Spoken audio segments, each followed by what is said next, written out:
Olá, boa noite a todos.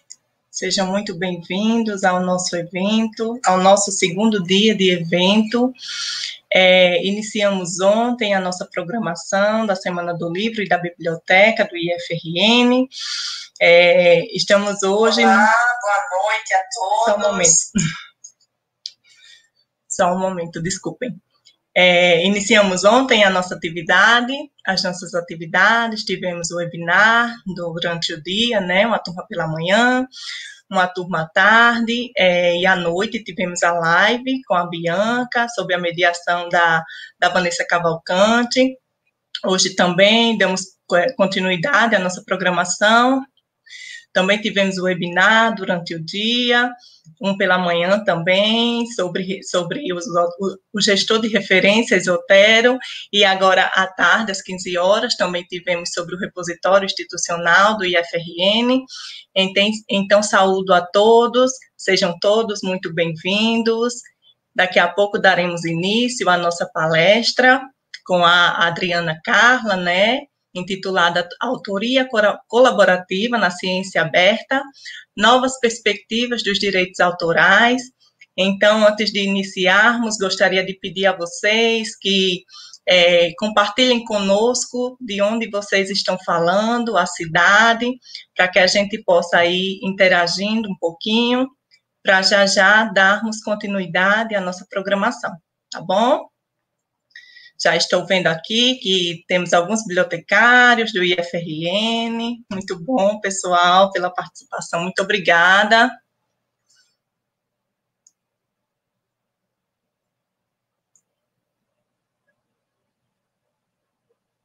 Vamos aguardar mais um pouquinho aqui, esperar um pouquinho das respostas de vocês em relação à cidade de onde que vocês estão falando. Temos representantes daqui de Natal, Rio Grande do Norte.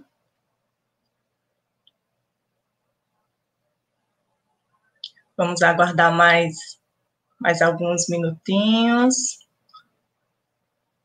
Caicó, RN, Açu também, muito legal, gente. Campina Grande, Laranjeiras do Sul, do Paraná, muito legal.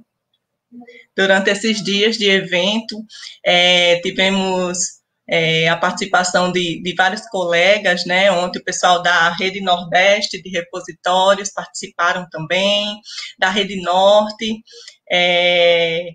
e vários colegas dos institutos federais. Então, agradeço demais a participação de todos, é sempre muito bacana esses momentos de interação, de compartilhamento, de conhecimento.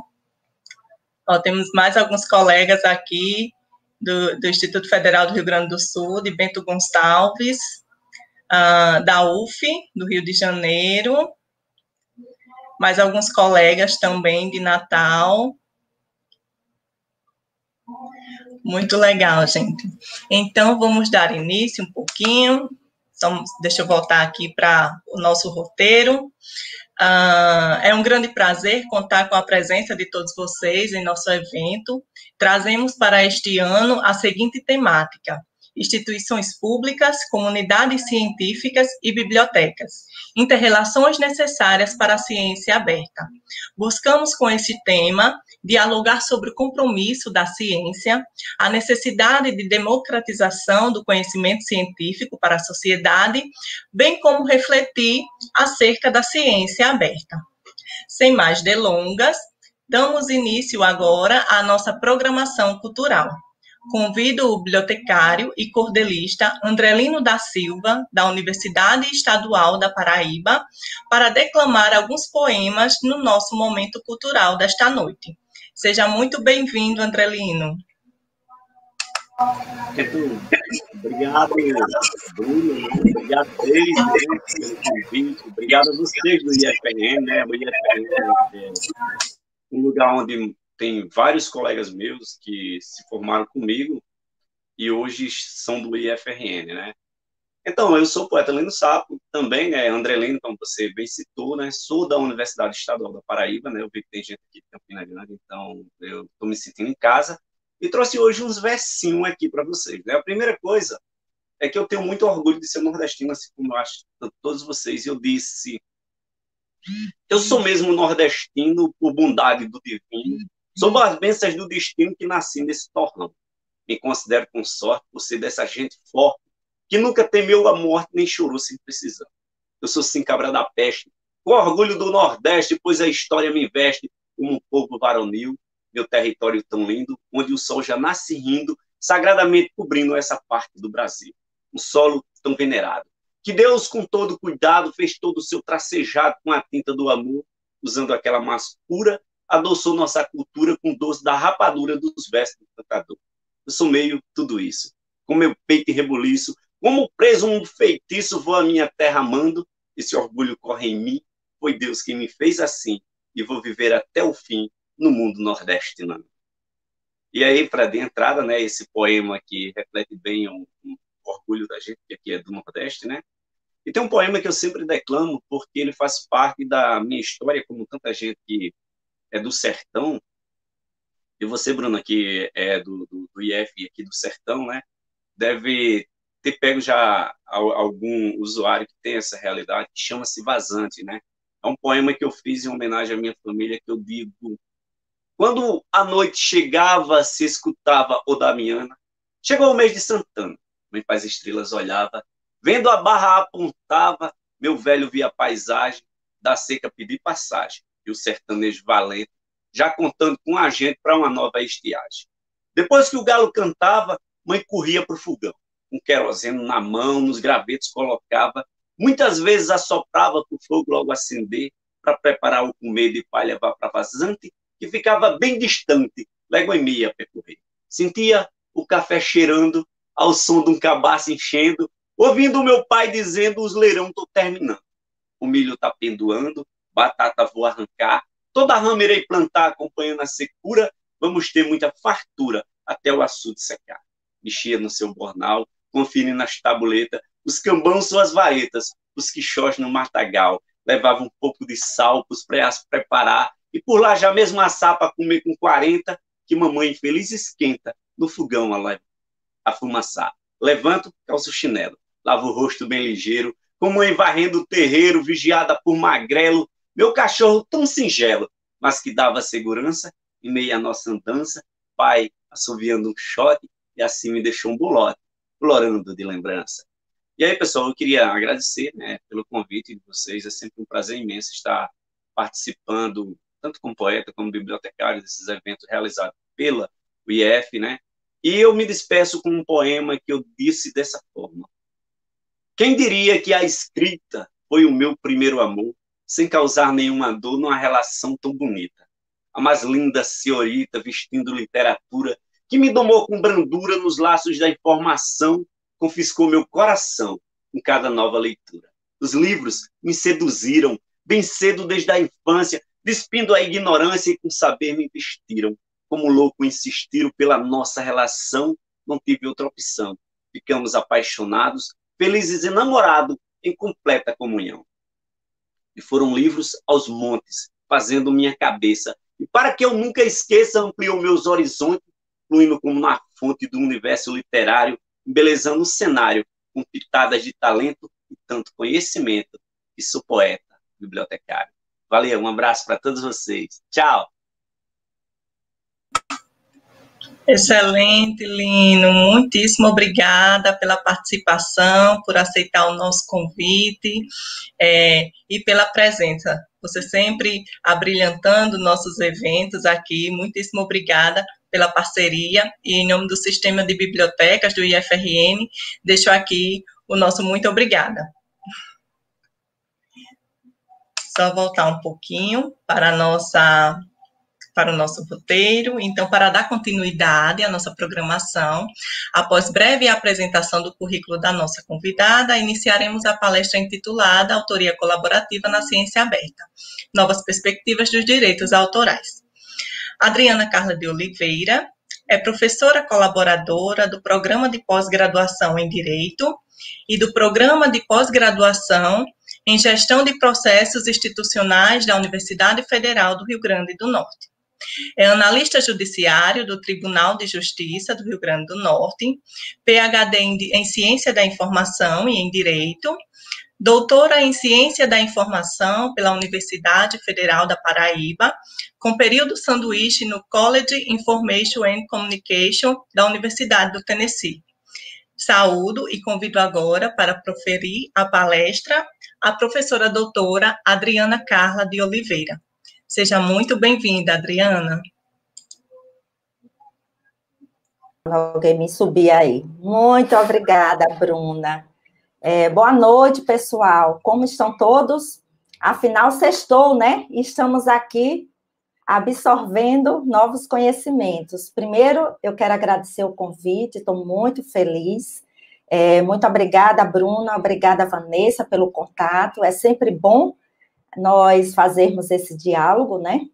E eu queria parabenizar o Lino, em nome de todos os poetas e cordelistas, não só do Estado, mas do nosso Brasil, dizer que eu já fiz, tá, Lino, um projeto durante, eu acho que uns 5 anos, eu tive um projeto chamado Café com Leitura e Poesia, na Escola da Magistratura, né, como eu fui bibliotecária há muitos anos do Tribunal de Justiça e da Escola da Magistratura, é o mesmo órgão, e aí nós tínhamos um evento que também promovia a poesia e fizemos vários eventos recheados com os cordelistas e sempre a gente tinha muitos convidados. Então, foi emocionante fazer esse déjà vu aí, né, passado, lembrando a questão do meu projeto. Então, parabenizo você e também a ideia de termos um evento cultural antes de uma palestra, né? Afinal, isso geralmente acontece, né, Bruna, quando é presencial. Então, a gente conseguir ver, eu já vi aqui no chat do YouTube que está todo mundo dizendo que ficou maravilhoso, e é legal a gente poder fazer isso. Então, parabéns pela iniciativa e parabéns para o nosso cordelista bibliotecário, né? Então, é isso. Bem, gente, hoje, apesar de sextou, estamos aqui ainda para finalizar esse evento maravilhoso, né, em comemoração à Semana do Livro e da Biblioteca, do Instituto Federal do Rio Grande do Norte. Como a Bruna falou, é o final, praticamente, do evento, mas é sempre bom e é sempre interessante, né, a gente conseguir ter a oportunidade de ouvir todas as pessoas convidadas que vêm com esse intuito de trazer conhecimento e de ampliar esse diálogo entre as diferentes áreas e diferentes formas de pensar a ciência. Então, Jailton, muito obrigada, né, entre outros tradutores. Eu vou colocar aqui minha apresentação, a gente combinou mais ou menos uma média de 40 minutos, para a gente ter a oportunidade de abrir para o público, fazer suas perguntas, quem desejar, e também para que a gente não se estenda tanto, afinal, sextou, apesar de estarmos em quarentena, a gente também precisa dar um descanso, afinal, também hoje é dia do servidor público, e eu parabenizo também a todos os servidores públicos desse nosso Brasil enorme, tá? Então, peço licença para fazer minha apresentação. Como a Bruna falou, e quando eu fui, né, solicitada a conversar, Bruna, por favor, me confirme se vocês estão vendo a minha apresentação.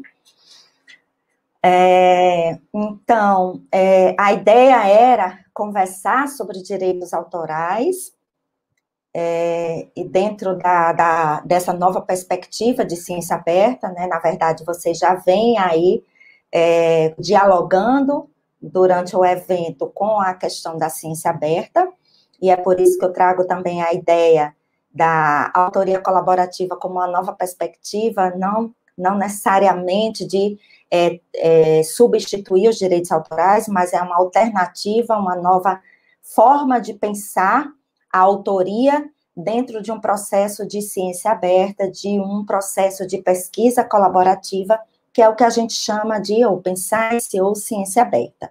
Então, é esse guarda-chuva que representa várias dimensões dentro desse novo fazer científico, tá? E mais uma vez agradecendo aqui o convite.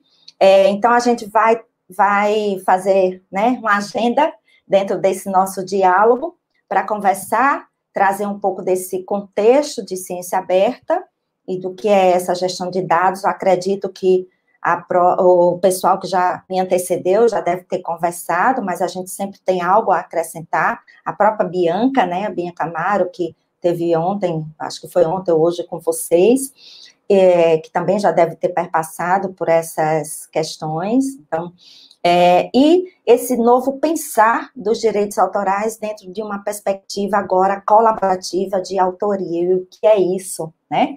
E eu trouxe aqui só uma provocação para a gente refletir a partir desse momento, né, que estamos vivendo diante desse todo esse ecossistema de dados sobre o papel e as novas habilidades do bibliotecário de dados, tá? Eu coloco sempre a questão das credenciais muito mais para que a gente, quando pegar o material, saiba com quem é que vocês estão lidando, não necessariamente por causa dos títulos, mas por toda essa trajetória acadêmica e interdisciplinar, como eu gosto de dizer, ou até multidisciplinar, né? Diversar por algumas áreas e fazer essa interlocução da ciência da informação, do direito com outras áreas, tá? E aí, para quem tiver interesse, eu já deixo o QR Code. Esse QR Code vai cair direto nas minhas redes sociais, no meu site. Lá tem algumas palestras já em PDF, alguns materiais. Também tem o Instagram, que é o Adriana Carla Oliveira, que também tem muitos editoriais que vocês podem visitar lá e ampliar o conhecimento, tá? A minha primeira, vamos dizer, como é que eu posso dizer, o meu primeiro contato sobre pesquisa em ciência aberta foi realmente através do meu doutorado de sanduíche. Eu entrei no doutorado em 2013, né, tive a oportunidade de fazer, fiz a minha primeira graduação como bibliotecária na UFPB, do qual eu me orgulho muito, e depois eu voltei, né, 2 décadas depois, para fazer o doutorado em ciência da informação. E durante o meu período de 2013 a 2016, em 2015, ao término das minhas disciplinas, eu consegui uma bolsa de estudo para o doutorado de sanduíche na Universidade do Tennessee, né, onde eu fui trabalhar no projeto Day to One, que é o projeto da Escola de Ciências da Informação, né, estudei com essa professora e pesquisadora mundial maravilhosa, que é a Carol Tenopy, que hoje trabalha em uma das grandes referências mundiais em Open Science, em ciência aberta, em dados científicos, e onde eu fui beber da fonte exatamente a partir dessa minha experiência, e que eu acho que ficou como se fosse um carimbo na minha vida a partir de agora, né? E aí, ao voltar, eu meio que remodelei toda a minha pesquisa. Ela é realmente uma pesquisa multidisciplinar, né, transversal aí com a área de tecnologia e de economia, porque quando a gente fala de ciência aberta, a gente fala também de bem comum, de bem intelectual, né, e categorizei através de 2 grandes categorias de análise, que foi a ciência aberta e todo esse escopo, para depois chegar no Instituto da Propriedade Intelectual, que era o meu recorte específico da pesquisa, tá? E aí, da pesquisa do doutorado, resultou, né, a tese, que foi em 2016, e em 2019 eu fiz a publicação do livro, que é intitulado Ciência Aberta, Direitos de Propriedade Intelectual e Autoria Colaborativa, que faz exatamente vamos dizer assim, uma nova abordagem sobre o que a gente chama de ciência contemporânea, tá? E aí, dentro da minha ideia de pesquisa, e lógico, cada um visualiza a ciência aberta dentro de um foco ou de uma abordagem, eu fiz um recorte pensando a ciência aberta em 6 dimensões, por isso que é guarda-chuva. Então, você pensa a ciência aberta, é uma forma de fazer ciência, mas a gente precisa também das questões políticas, tá aí o IBICT, né, coordenando toda essa frente. A gente pensa nas dimensões técnicas, quando a gente fala de metadados, de padrão de interoperabilidade, a gente também analisa as questões éticas e jurídicas, porque aí é onde entra a questão da autoria, que eu vou falar mais à frente, tá? Só para a gente entender, ciência aberta é um movimento que também veio, né, um pouco parecido com o que a gente chama de Open Access, ou acesso aberto, mas a gente tem histórico de educação aberta aí da década de 60 e 70, depois a gente teve também normativas pensando em código aberto, né? A gente teve todo esse movimento aí de acesso livre aos periódicos científicos, hoje dos repositórios, de autoarquivamento, e aí a gente chega, né, não necessariamente essa ordem cronológica, mas é mais ou menos para a gente situar aqui, vamos dizer, nas 5 últimas décadas, nós tivemos movimentos muito importantes, principalmente quando a gente fala de conhecimento e de ciência. E aí, né, eu considero minimamente que a partir da década de 2000, 2003, a gente começou a ter os primeiros projetos e os primórdios aí do que é que a gente pode considerar de ciência aberta, tá? E aí, mais recentemente, a gente vive nesse processo de transformação digital, que é onde a gente tem, né, estamos aqui vivenciando esse processo de transformação digital, óbvio que por força de uma pandemia, mas isso é um processo, né, inimaginável alguns anos atrás, né, hoje a gente tem, tanto nas bibliotecas como em qualquer outro setor, né, uma base tecnológica que permeia parte das nossas atividades e do nosso dia a dia também, né, como pessoa física. Então, a gente vive esse processo de transformação digital, que é um processo de constante mudança, ou seja, a gente tem uma fase ou um período que a gente tem desmaterializado muitos dos nossos serviços, a exemplo das nossas fontes de pesquisa, né?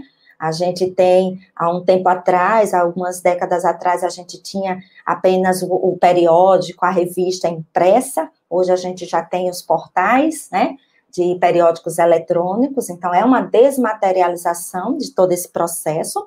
A gente tem uma desmonetização, né, às vezes você passa, pelo menos eu, né, vou falar por mim, o mês todo sem colocar R$1 no bolso, né, na verdade, você não está pegando, não tangibiliza mais o dinheiro, ele está eletrônico, ele está lá no cartão de crédito, no cartão de débito, né, a gente tem todo esse processo e esse movimento de democratização e de desburocratização, né, muito embora a gente nós somos um país muito grande, né, com 5 regiões, então também é uma base, né, a Bruna estava falando que ontem teve a representação do pessoal do repositório do Norte e Nordeste, então veja que a gente também começa a segmentar, e por outro lado a gente tem toda essa disrupção, que é o que a gente vive hoje, a exemplo, por exemplo, do teletrabalho, do home office, de vários eventos que hoje a gente faz tudo online, onde às vezes antes a gente tinha isso híbrido ou apenas presencial, então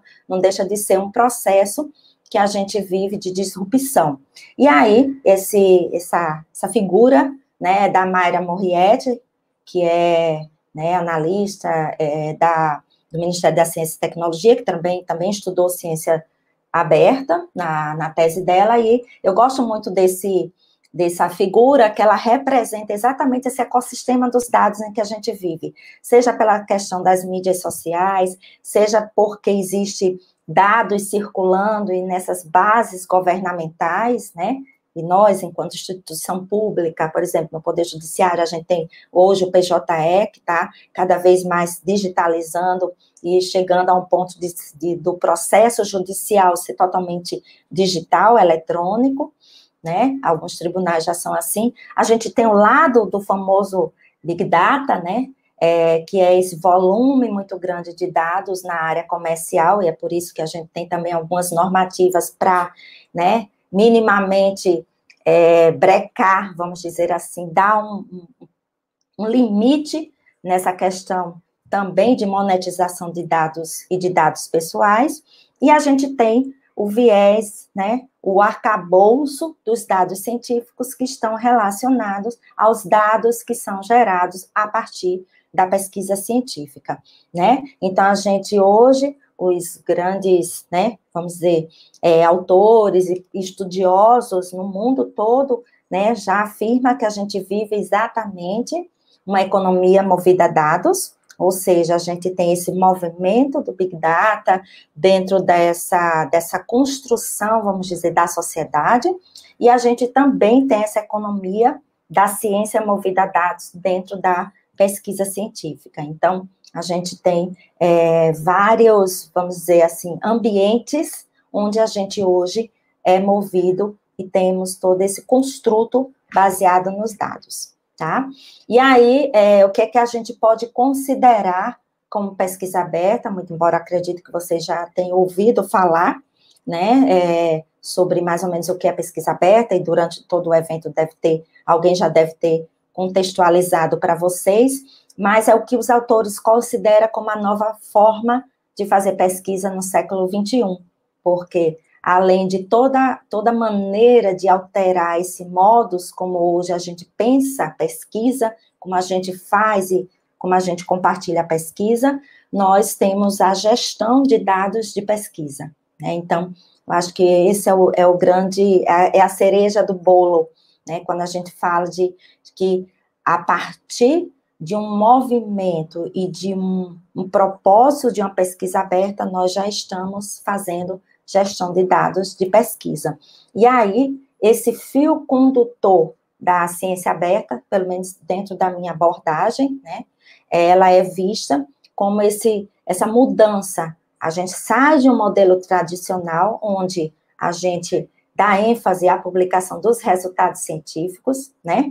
Hoje a gente tem os repositórios institucionais, por exemplo, que já acomoda as dissertações, as teses, os TCCs, né? Mas a gente hoje já fala de repositório de dados, porque a gente já adiciona a esse resultado final de pesquisa dados e documentos que são acoplados da coleta onde você fez aquela durante toda a pesquisa, é como se você estivesse registrando.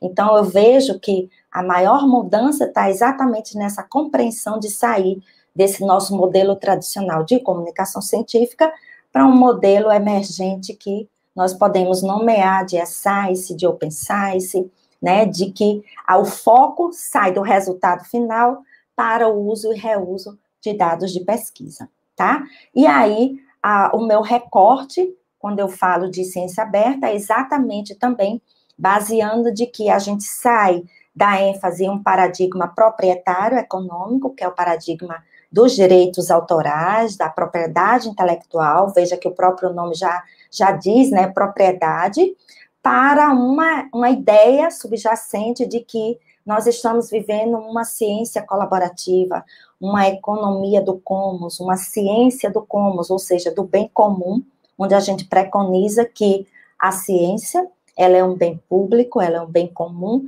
e, portanto, né, por consequente, a gente tem dados de pesquisa gerados principalmente com pesquisas de financiamento público, também como um bem comum. Então, esse foi o meu grande recorte quando eu falo de que a gente sai a gente passa a ter uma reconfiguração de pensar direitos autorais. E aí, né, alguns organismos que já têm isso muito bem fundamentado e bem organizado, coloca que o que é ciência aberta é exatamente isso. São várias formas de pensar esse conhecimento científico, mas primordialmente que esse conhecimento seja livre, né? Então, vamos entender aí que ele vem dentro do movimento do acesso livre, do acesso aberto, de maneira que a gente possa usar, reutilizar e distribuir esse conhecimento sem restrições legais, tecnológicas ou sociais. Óbvio que a gente tem uma legislação vigente em cada país, né? Quando se trata de direitos autorais, de propriedade intelectual, que a gente tem que fazer aí um contraponto para ver até onde a gente vai poder mediar, né, esse diálogo de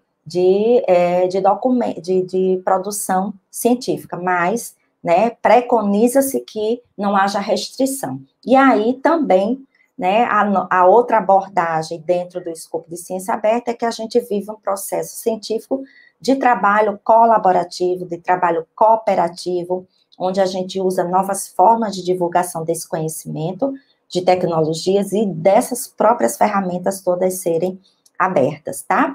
Aqui só um espelho do Foster, né, que é um projeto que traz exatamente essa ramificação da Open Science, né, da ciência aberta, pensando na taxonomia, ou seja, nesse construto do que é ciência aberta, e agora, recentemente, eu e mais alguns grupos recebi esse convite, a gente está fazendo a tradução dessa taxonomia para que a gente possa também fazer uma representação dentro do nosso contexto de Brasil, tá?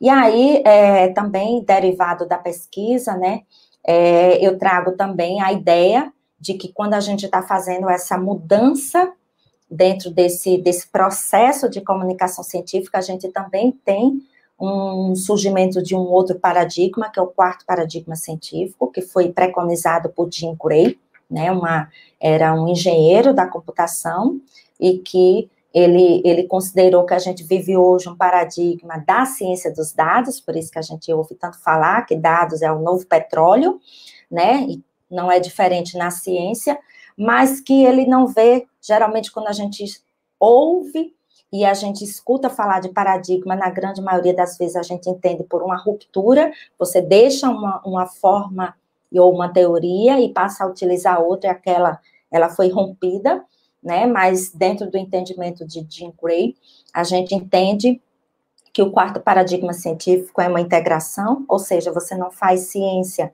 integração com os outros paradigmas, você não faz ciência sem pensar que existe por trás um processo científico, toda uma sistemática, né, a ciência computacional, que está lá no terceiro paradigma, e aí você, na verdade, é uma evolução da forma de fazer ciência, e não uma ruptura para começar do zero um determinado processo. E aí, além disso, a gente tem também nesse bojo do quarto paradigma a colaboração científica e a democratização dos dados. Então, acho que esse é o grande entendimento de pensar ciência aberta e o quarto paradigma. E aí, dentro dessa praxis científica, né, vamos chamar assim da praxis da science, a gente tem inovação científica ampliada pela colaboração científica, pelo compartilhamento de dados, e inimaginável, pelo menos a meu ver, né, pode ser que tenha algum autor ou outro estudioso que discorde, mas a gente tem uma prática multidisciplinar, uma prática, pelo menos assim, isso foi muito claro para mim também durante o meu doutorado de sanduíche. O projeto Data One, ele tem, acho que era na época, não sei agora, eu acho que a última vez que eu pesquisei eram 45 nós, então são 45 instituições colaborando, e é inevitável que a gente pense apenas em uma área. É inevitável que só se pense em uma área, né? A gente tem que pensar nesse arcabouço de diferentes profissionais trocando e fazendo todo esse processo de colaboração. E eu acho que um exemplo muito, muito claro é o que a gente está vivendo hoje, que é exatamente essa prática científica, quando a gente fala de bem comum, e é exatamente o que a gente está vivendo hoje dentro do nosso momento de pandemia, né? Então, a gente vê todos os dias nos noticiários, nós temos uma forma de pensar colaborativa a solução para a vacina com relação ao vírus, né, do coronavírus. Então, veja que é um processo de coleta, de curadoria, de processamento, de armazenamento, né? A gente tem vários dashboards, cada estado tem um dashboard para tratar ainda dos dados da pandemia. Então, tudo isso podemos pensar como um bem comum. Toda essa colaboração científica, ela já faz parte de um projeto, né, dentro desse escopo de ciência aberta. Eu acho que a Fiocruz, né, dentre tantas outras instituições já no Brasil que fazem, já tem seus primeiras políticas e arcabouços sobre ciência aberta, mas eu acho que a Fiocruz acaba sendo essa representação. E essa pesquisa é do Alexandre Semler, que ele trabalhou bibliotecário de dados, mas ele traz exatamente esse recorte do contexto da eScience. Eu vou acelerar um pouquinho, porque eu acho que o tempo tá, Bruna, qualquer coisa você me avise, que eu tô sem ver o tempo. Com relação a eScience, a gente tem aí um movimento, como eu já falei, essa é uma representação da Fiocruz também, quando pensa no guarda-chuva, ela também coloca várias formas de divulgar o conhecimento, dados abertos, código aberto, né, avaliação por pares aberto. Então, todo esse processo que mexe com a comunicação científica, ele está sendo reconfigurado, tá? E aí, como se faz, né, gestão de dados científicos, só para dar né, a gente não faz dados apenas com um pensamento, apenas com o repositório, mas eu vejo que a gente faz gestão de dados através de um modelo de ciclo de vida, então, minimamente, você tem que ter uma estruturação, por exemplo, a FAPESP, já tem lá, né, que para todas as pesquisas financiadas pela FAPESP, você já adote um plano de gestão de dados, então isso já é uma política institucional, e a gente precisa, nesse arcabouço dessa prática científica, já pensar também nas fases, por onde a pesquisa passar, você vai ter uma cyber-infraestrutura tecnológica permeando. Isso aí é só um modelo, mas é só uma forma de ilustrar que a gente tem uma praxis científica remodelada a partir do gerenciamento de dados científicos. Tanto é que o próprio Foster, quando você clica lá na taxonomia, você tem lá, dentro de gestão de gerenciamento de dados de pesquisa, você tem lá, né, planos, políticas, serviços, né, padrões, ferramentas, então tudo isso está dentro desse arcabouço de prática científica. E aqui é só um modelo, que é o modelo do Date One, né, que foi o que eu trabalhei lá no doutorado sanduíche, mas ele representa muito bem exatamente esse ciclo de gerenciamento de dados científicos, que vai desde o planejamento até a análise retroalimentável, tá? E aqui também é outro modelo da USGS, que é exatamente um modelo onde ele também descreve, né, os papéis, por exemplo, o papel do pesquisador, o papel do curador, o papel do bibliotecário. Então, isso é bem legal também. E aí, cada instituição pensa no seu ciclo de investigação científica, como vocês vão ter acesso, acho que é no repositório do material, esse link cai exatamente na página desse evento de gestão de dados científicos, que foi feito em Portugal, em 2018, e ele tem lá vários módulos de treinamento, caso vocês queiram também ampliar esse entendimento, né? E aí, todo esse ciclo de investigação científica, ela perpassa não só por uma questão de tratamento técnico, mas vai desde a política, como eu já falei, como citação, como, né, essa forma de planejamento, visualização de dados, enfim, é um mundo à parte. E aí, eu faço a segunda parte do nosso recorte, que é exatamente pensar na mudança nos direitos de propriedade intelectual a partir da compreensão da cultura do Commons e da ciência do comum. Para quem não tem noção, né, jurídica, nem é para ter necessariamente, a propriedade intelectual é um instituto, um ramo do direito, que trabalha 3 aspectos dos direitos autorais, é onde a gente está mais familiarizado, né? A propriedade industrial, que é a patente, por exemplo, e o registro de marcas, e os direitos intelectuais sui generis, quando a gente fala de cultivares, né, de softwares, então está dentro desse tripé, tá? E aí a gente tem marcos legais, a gente tem a nossa lei de direitos autorais de 98, extremamente ultrapassada, né? Até essa semana eu estava conversando com o pessoal numa palestra com a USP, e aí até me perguntaram o que fazer, eu não sei se já tem alguma instituição, talvez o IBICT, não sei, ou o próprio Ministério da Ciência e Tecnologia possa ensejar aí uma consulta pública para, quem sabe, começar a remodelar as questões de direitos autorais, já pensando nesse novo ecossistema que a gente vive, não só na ciência, mas em todo o contexto, em todo o arcabouço profissional.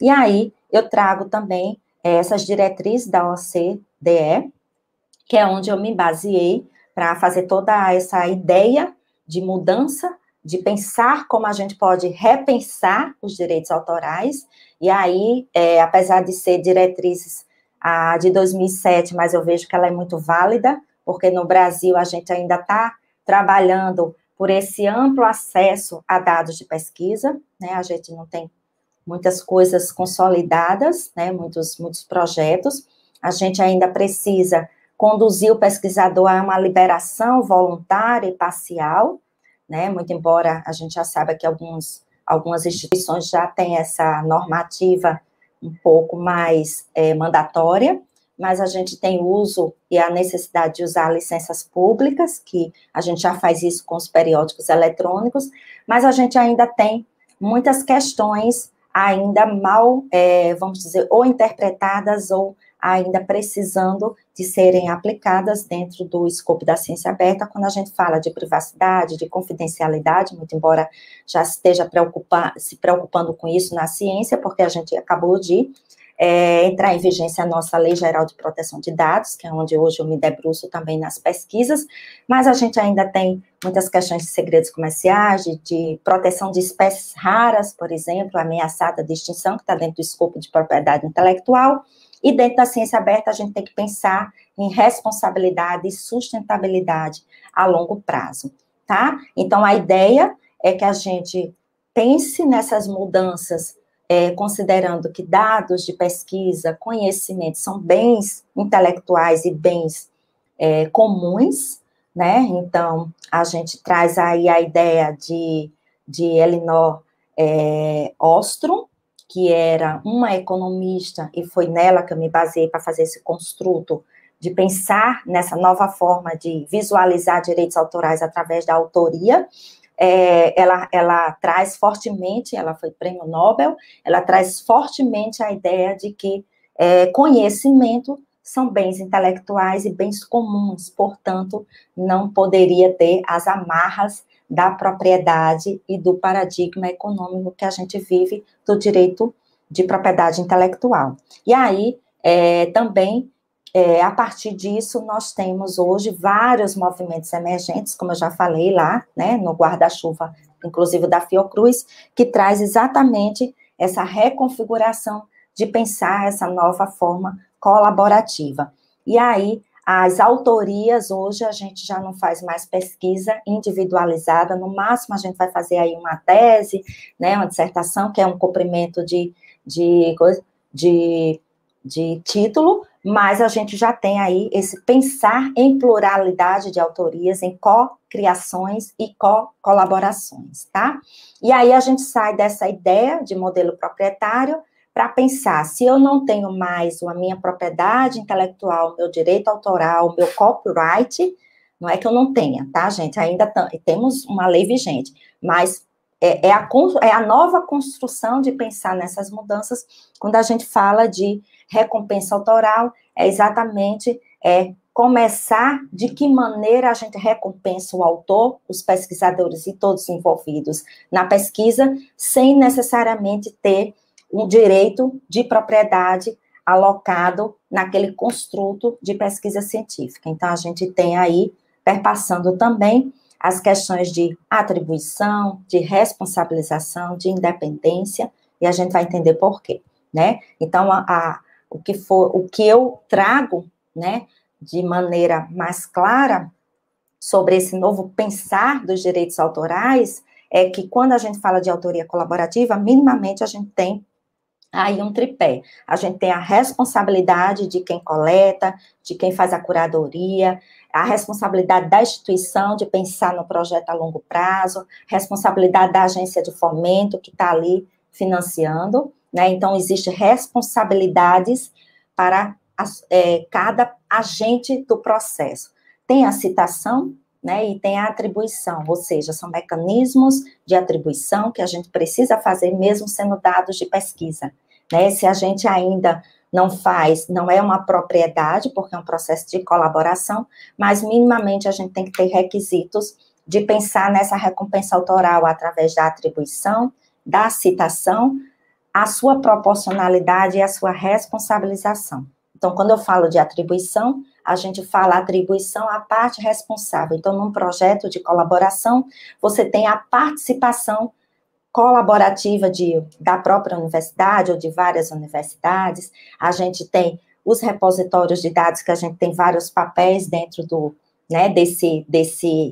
vamos dizer, desse ecossistema, desse arcabouço de uma parte do processo. As próprias bibliotecas, isso foi muito claro, e aí vale a dica para os bibliotecários que estamos dialogando, né? Então, o papel da biblioteca, pelo menos o que eu tive a experiência de ver no Day One, é um papel de bibliotecários muito protagonistas no processo de mediação, exatamente de utilizar, né, de fomentar essa possibilidade de identificadores, de licenças, ou seja, é um papel muito, muito importante, não só de curadoria, mas um papel também de gestão durante esse processo. Citação, né, a gente precisa adotar identificadores persistentes, o DOI, o ORCID, né, licenças públicas, porque isso traz exatamente mecanismos de medição, ou seja, fatores de impacto.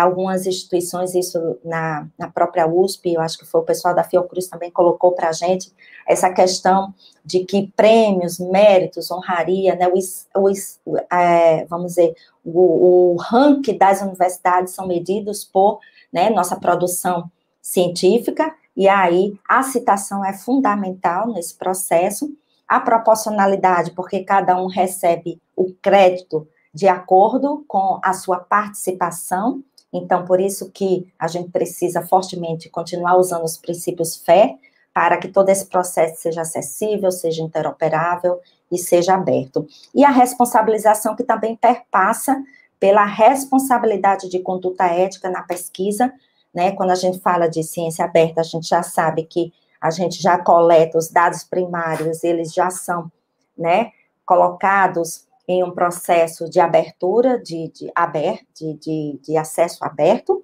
e aí, por isso que, cada vez mais, a gente também enseja a questão da conduta ética. Muitas vezes a gente não tem uma legislação, mas a gente precisa ter aí padrões éticos muito bem estabelecidos, tá? E aí, para finalizar, a gente tem também questões de privacidade. Hoje eu recebi até uma informação de um instituto, acho que foi o Instituto Fleury, né, que está sendo questionado por questões de vazamento e de vulnerabilidade de dados sensíveis em suas pesquisas. Então, a gente, a partir de agora, tem uma lei que preconiza que também, dentro do processo de ciência, a gente também faça a previsão, não só daquilo que já era de necessário, confiabilidade, confidencialidade, mas em alguns casos de consentimento, anonimização, quando se tratar principalmente de dados sensíveis. E na ciência aberta também a gente não tem como sair do processo de pensar que costumes, atitudes, diferentes contextos podem ocasionar discrepâncias, então a gente tem que pensar global e agir local, né? Esse é um grande fortuito. E aí a gente já tem alguns experimentos, né, de difusão científica, como os pré-prints, que eu não vou adentrar, os próprios repositórios de dados, né, pensar na ciência aberta. Então, volto a falar, eu não faço merchandising para a Fiocruz, mas adoro citar o exemplo de mostrar que eles têm lá um projeto, né, um programa, né, de ciência aberta que está se consolidando. Eu acho que esse é um dos grandes exemplos que a gente tem hoje, né, para pensar a ciência como um bem comum, né. Então, nas mídias sociais, nas mídias digitais também a gente tem, né, no meu próprio Instagram já trago sempre, né, esse tipo de divulgação científica quando a gente fala de ciência aberta,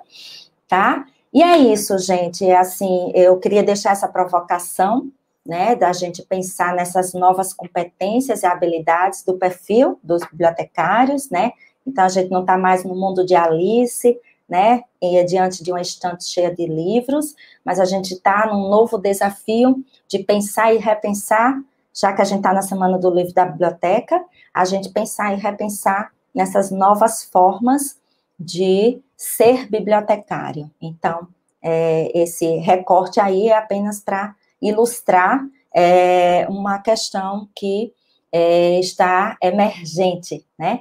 E aí, como vocês vão ter acesso ao material, esse é um livrinho da Querotenopi, né, que ela chama que bibliotecários também fazem pesquisa, e é esse o entendimento de pensar no bibliotecário no escopo da ciência aberta, é que ele também é partícipe desse processo de pesquisa científica, de colaboração científica. E aí, voltando para a ideia dos princípios fé, essa figura é da Fiocruz, eu acho que está lá no material dos cursos, então, que ciência aberta, fundamentalmente, a gente tem que pensar que ela deve ser transparente, disponível, gratuita e acessível, né? E acessível aí entra um mundo de possibilidades. Então, no material que vocês vão receber, tem um Saiba Mais, que tem aqui uma breve pesquisa. Eu tenho uma parte desse levantamento sobre bibliotecário de dados lá no meu site, caso que vocês queiram. O Alexandre Semler, ele trabalha exatamente, ele fez a tese de doutorado dele sobre bibliotecário de dados, então eu convido vocês a visitarem, né? Tem um manifesto, tem também essa sobre a responsabilidade e especialidade dos bibliotecários na ciência aberta, né? Tem meu livro, se alguém entrar no meu site, vai entrar lá no resumo do livro, mas a tese está super disponível. A Luana e o Saião, né, que são referências na área de gestão de dados de pesquisa, então tem esse guia, para quem não conhece, provavelmente já conheça, mas, né, é isso. E tem aí alguns links de cursos, por exemplo, da Fiocruz, eles têm toda uma questão modulada para capacitar, né, quem tiver interesse em ciência aberta, e esse aqui também é bem interessante, também tem vários, que é o da RICAP, que tem lá também vamos dizer, esse kit de gestão de dados científicos, tá?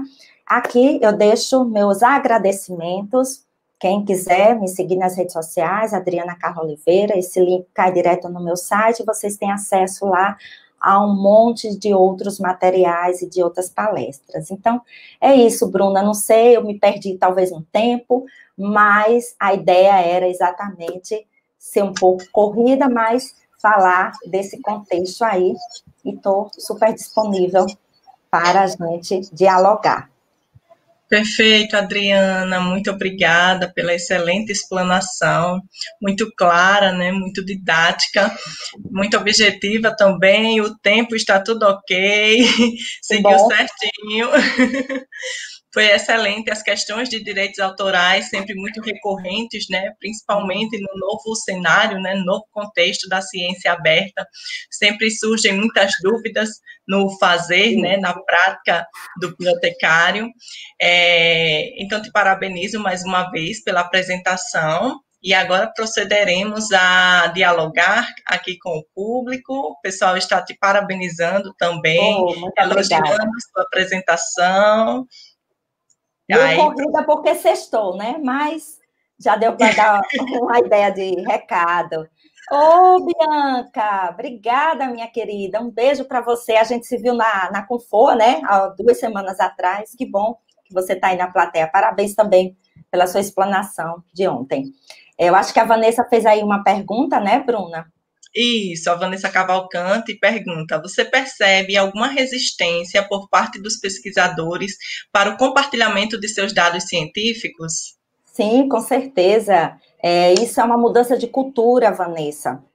É uma mudança de cultura, tem até, eu acho que é de 2013, um artigo, apesar de estar em inglês, da professora Querotenopi, de uma parte do grupo lá, a Bianca até deve conhecer, né, o pessoal do Date One, né, porque já esteve lá no IBICT, que fala exatamente o levantamento da abertura de dados por parte dos pesquisadores, há sim resistência. Eu acho que é um trabalho de formiguinha, por isso que é tão importante o papel das agências e do próprio Ministério da Ciência e Tecnologia, do IBICT, para promover, né, essa política nacional e para que, aos poucos, essa política institucional ela chegue. Mas existe, sim, resistência, e dentro do que eu estudei, e exatamente nessa parte, quando eu falei do padrão ético, jurídico e ético, que a pesquisa traz, Bruna e Vanessa, a gente tem lá uma resistência, porque muitas vezes nós temos um perfil de pesquisa também não muito ético, né? Não estou dizendo que ninguém faz pesquisa e existe, mas é que quando existe qualquer tipo de viés. Mas quando a gente fala de pesquisa, o próprio pesquisador tem muita resistência porque ele se expõe, né? Ele permite que outro pesquisador vá reproduzir ou reutilizar a pesquisa dele, que pode chegar e deve chegar a um outro resultado diferente daquele que ele provou e comprovou e validou. Por isso que há realmente aí um processo de mudança cultural também nas nossas instituições de ensino e pesquisa, principalmente no Brasil. Mas isso não é a realidade só brasileira, não. É mundial. Perfeito, Adriana. E aí vou só reforçar o que você falou na palestra, né, do pensar global e agir local. Realmente é um trabalho de formiguinha que a gente precisa estar diretamente com a comunidade, tentando sensibilizar, explicar o porquê e da importância desse movimento, né, dessa democratização dos dados, das publicações estarem abertas ao público, né? Presenciamos bastante isso, né? E ouvimos várias experiências também nessa mesma linha. Exatamente. Então, vamos lá para a próxima pergunta. É da Patrícia Martins. Ela diz: Adriana, como os bibliotecários podem atuar na gestão de dados científicos?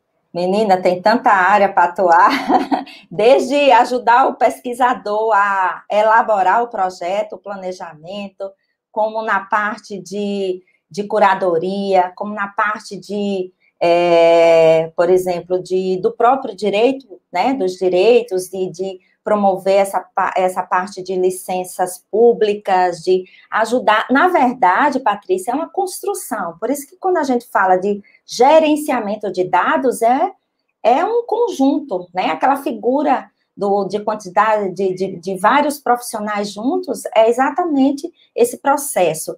Mas eu acho que, assim, para entender melhor, eu acho que a gente precisa perpassar a compreender, né, um ciclo de vida de dados científicos que vai desde a coleta até a sua liberação para uso e reuso. Então, a atuação do bibliotecário é muito ampla, né? Então, você pode pensar como eu já falei, desde o planejamento, como a curadoria, como o apoio aos repositórios, como a parte de direitos e negociação, por exemplo, desses direitos e do que pode ser aberto, do que ainda precisa cumprir um prazo legal. Então, tudo isso é uma coisa super importante que eu vi na minha experiência, por exemplo, a parte de descrição de metadados, né?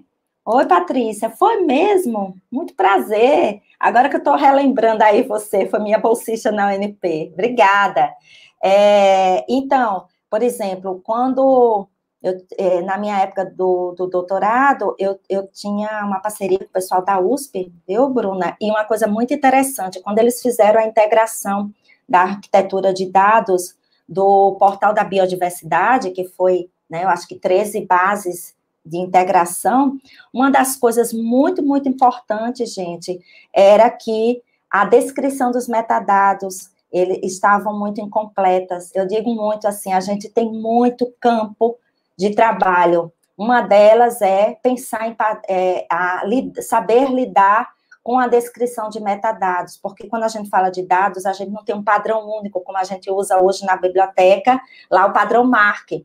Para cada área de conjunto de dados, ou daquele projeto, daquela área específica, por exemplo, biodiversidade, dados, né, da fauna e da flora, você usa um tipo de padrão de metadados diferente. Então, só aí eu me lembro que o pessoal da ciência de dados, o pessoal da tecnologia, disseram que muitos conjuntos de dados não foram direto para o repositório, porque eles não estavam bem descritos dentro dos seus metadados. Então, só aí a gente já tem aí, fica a dica.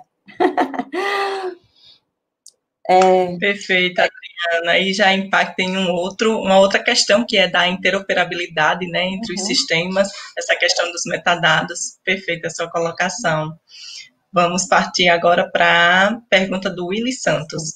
No seu entendimento, a Lei de Direitos Autorais seria uma das barreiras para a consolidação da ciência aberta no Brasil? Não, não, não. A gente pode conseguir alternativas, né? Uma delas é pensar de que maneira a gente faz as atribuições, a citação, já construir o projeto de ciência aberta já dentro de uma modalidade onde todos vão ter a sua cota parte. Agora, a gente não pode desrespeitar uma legislação vigente, por exemplo, quando a gente fala de ciência aberta, também a gente fala de outras formas do fazer científico, né? Cadernos abertos, periódicos abertos, então, isso vai ter que estar sem a restrição legal. E aí, uma das, como eu já falei, das experiências que eu vejo do bibliotecário é exatamente nessa negociação, de verificar, de fazer negociação para aquele conjunto de dados, se ele tiver algum impedimento jurídico, porque tem uma lei em vigência, ele possa ser negociado, ou aqueles documentos que fazem parte, por exemplo, do autor que terminou uma tese, então ele tem que pedir lá a liberação. Eu não vejo impedimento, não, é uma reconfiguração, né, para nosso novo momento de dados, né, de ciência voltada para os dados. Mas é um grande desafio, com certeza. Muitos desafios, né, Adriana? Temos pela frente. Isso. Obrigada, Jovenice, querida. O pessoal continua parabenizando bastante, Adriana, sua apresentação. Foi excelente. Estou verificando aqui, acredito que não temos mais perguntas, pelo menos por enquanto. Afinal, todo mundo ficou sabendo, e olha, que tem um saiba mais aí, quando vocês tiverem acesso, vão lá nos documentos, eu sempre gosto, parece coisa de didática, né? Além da aula, você ainda dá tarefinhas para todo mundo fazer pesquisa aí e se familiarizar um pouco. Obrigada, Willis. Perfeito, já tem a bibliografia complementar aí para ler, né, Adriana? Esse material muito bom. Exatamente, para ampliar essa compreensão, porque é tudo muito novo e realmente a gente precisa, eu acho que o papel dos pesquisadores e dos bibliotecários é agora começarem a juntar e unir esforços, né, para que a gente possa exatamente ter essa mudança no nosso Brasil, de maneira que venha a favorecer realmente o bem comum, gente. Vivemos isso, eu acho que a pandemia é o maior exemplo que a gente não vai esquecer, né? Então, enquanto tem muita gente fazendo pesquisa, a gente está buscando exatamente a vacina para que todos tenham acesso a esse benefício. E isso é pesquisa científica, e isso são coleta, e é feito com coleta e com dados de pesquisa. Então, acho que esse é o maior exemplo, nunca mais ninguém vai esquecer. Perfeito, Adriana, sua fala. Muitíssimo obrigada pela sua participação aqui, principalmente no dia de hoje, que está sendo comemorado o Dia do Servidor Público, então agradeço imensamente a disponibilidade de todos de estarem aqui presentes conosco nesse feriado do Dia do Servidor, que foi postergado para hoje, né, para sexta-feira. Obrigado pelo aceite do convite, pela parceria. Em nome do Sistema de Bibliotecas, deixo aqui os nossos agradecimentos. Muito obrigada, meninas, também. Eu fico muito feliz, né? O IFRN é irmã, vamos dizer assim, são primas, né? O FRN e IFRN. E eu fico muito feliz pela oportunidade, tá, gente? E é isso, estou super à disposição, eu acho que o diálogo está só começando, tá? Obrigada também por todo mundo estar aí na plateia, né?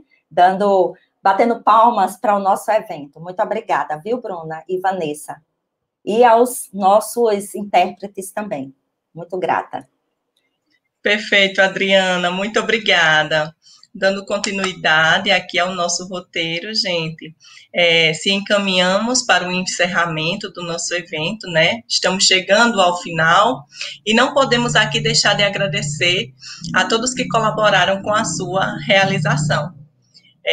Procederei agora a alguns agradecimentos, sempre muito importantes fazer após o sucesso de ter sido esse evento, né? E isso se deu a um incrível trabalho em equipe que foi realizado. Pessoas maravilhosas que contribuíram significativamente para que uma ideia, de fato, se concretizasse. Foram muitas horas de reuniões, diversas trocas de mensagens e testes em plataformas. Enfim, tudo para que o evento, de fato, acontecesse. Quero aqui deixar registrado os agradecimentos aos bibliotecários e bibliotecárias do IFRN, que muito se empenharam e se dedicaram à sua organização, pensando e planejando todos os detalhes. Aos colegas intérpretes de Libras do IFRN, pela disponibilidade em realizar as traduções simultâneas durante as transmissões.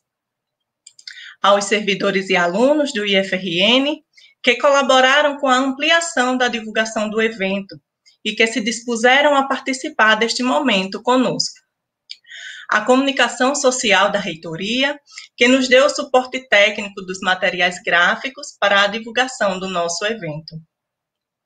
Aos convidados que enriqueceram os debates, os momentos formativos e que abrilhantaram os momentos culturais do nosso evento. Aos participantes, a vocês, claro, de todas as atividades da nossa programação, dos webinários, das lives, que se fizeram presentes e nos acompanharam nestes dias.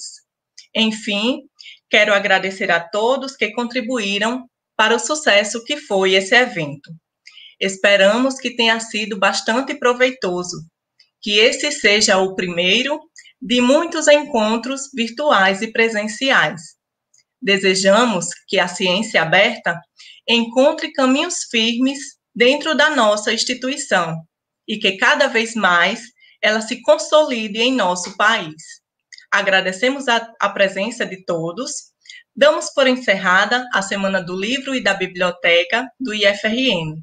Desejamos a todos uma excelente noite. Até mais, gente. Muitíssimo obrigada. Tchau, tchau.